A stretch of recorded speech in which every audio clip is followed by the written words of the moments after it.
¿Qué son los datos con estructura multinivel? Más que nada son observaciones que van a estar agrupadas en distintos niveles. Lo que habíamos dicho de cómo un producto tan concreto como es una moneda es generada en un entorno también tan concreto, pero que tiene también una serie de elementos presentes en ese entorno como es una fábrica.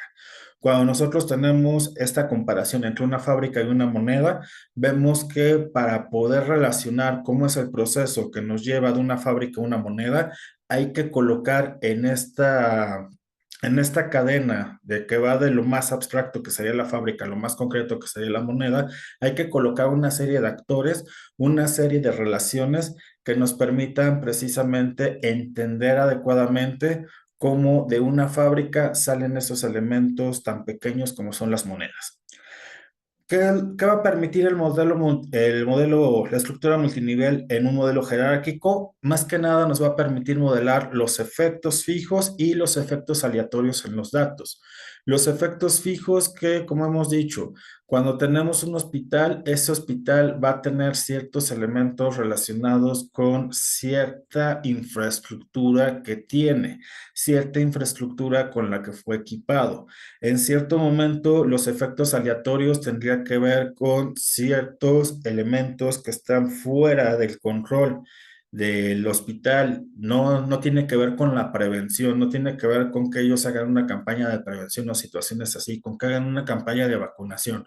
Como habíamos dicho, si sucede un accidente en ese hospital, sobre todo si es un accidente de magnitudes grandes, en ese hospital va a llegar una gran cantidad de heridos y si llega una gran cantidad de heridos, eso no es algo que tenga que ver con las acciones que pudiera llegar a realizar el hospital para prevenir. Eso no es algo que se pueda precisamente prevenir con vacunación o situaciones así.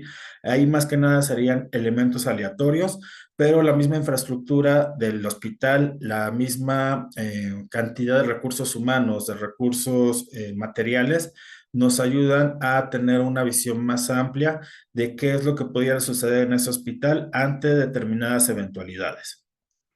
¿Qué librerías podemos utilizar en el estudio para este análisis? Ya hemos utilizado estas la sesión pasada. La sesión pasada estuvimos explicando qué es RSTAN, estuvimos explicando también qué es BRMS, sí lo estuvimos explicando y lo estuvimos utilizando.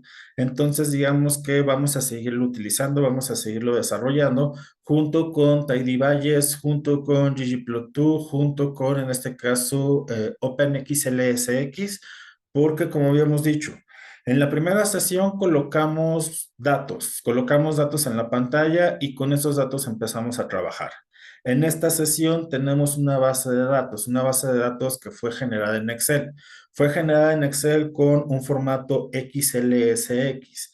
Al momento que nosotros tenemos este tipo de formatos, guardan una mayor cantidad de información en comparación de los archivos C.sv o CB, no, si es C.sv. Siempre me confundo un poco si es CSV o CVS, pero ese tipo de formato, que no es propio nada más de Excel, sino que también hay otros programas que trabajan con este tipo de formato, que tiene que ver más que nada con que los caracteres son separados por comas. Eso digamos que es lo que lo define. Entonces, en este caso, vamos a trabajar con estas librerías con las que acabamos de mencionar para generar nuestro modelo jerárquico. Como ya hemos dicho, la estructura multinivel, tenemos algunos ejemplos. Si nosotros estamos hablando de una variable que son los individuos, un ejemplo de individuos sería estudiantes en una escuela. Cada uno de esos estudiantes es parte de esta variable individuos. Cada uno de esos estudiantes tiene ciertas características que podrían llegar a ser importantes de cara a nuestro modelo, a la lógica de nuestro modelo. Otra variable que es diferente a los individuos, los grupos. En este caso, pudiéramos tener un conjunto de escuelas, las escuelas que están presentes en un distrito escolar. Esa sería, digamos, otro tipo de variable. Ese sería un nivel más amplio, sería un nivel más abstracto. De ahí, digamos que nos vamos a otro nivel que sería más abstracto, las regiones que están compuestas por distritos en un país, las regiones socioeconómicas, las regiones norte, sur, este, oeste, dependiendo también de qué es el criterio que estamos utilizando. Puede ser que digamos región norte, sur, este, oeste de un estado, no necesariamente del país, pero esta parte de las regiones nos ayuda a comprender eso. En esos distritos va a haber precisamente una gran cantidad de escuelas, pero ya no estamos hablando de las escuelas que están presentes en un distrito, sino estamos hablando de los distritos, de varios distritos que se conjuntan, varios distritos que tienen interacción entre ellos y que precisamente dan forma a la región. En el caso de los estudiantes en la escuela, necesitamos que existan varios estudiantes, necesitamos que exista toda una estructura para hablar de que es una escuela. Cuando hablamos de escuelas en un distrito, en esas escuelas, cada una de esas escuelas va a tener sus propios estudiantes.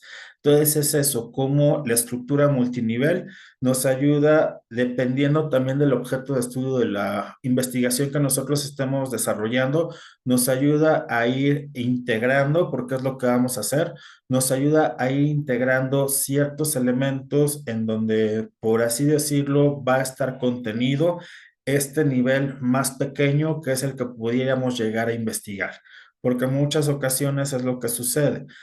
Tenemos el nivel más grande, el nivel más abstracto, y dentro de ese nivel más abstracto hay ciertas relaciones, hay ciertas interacciones.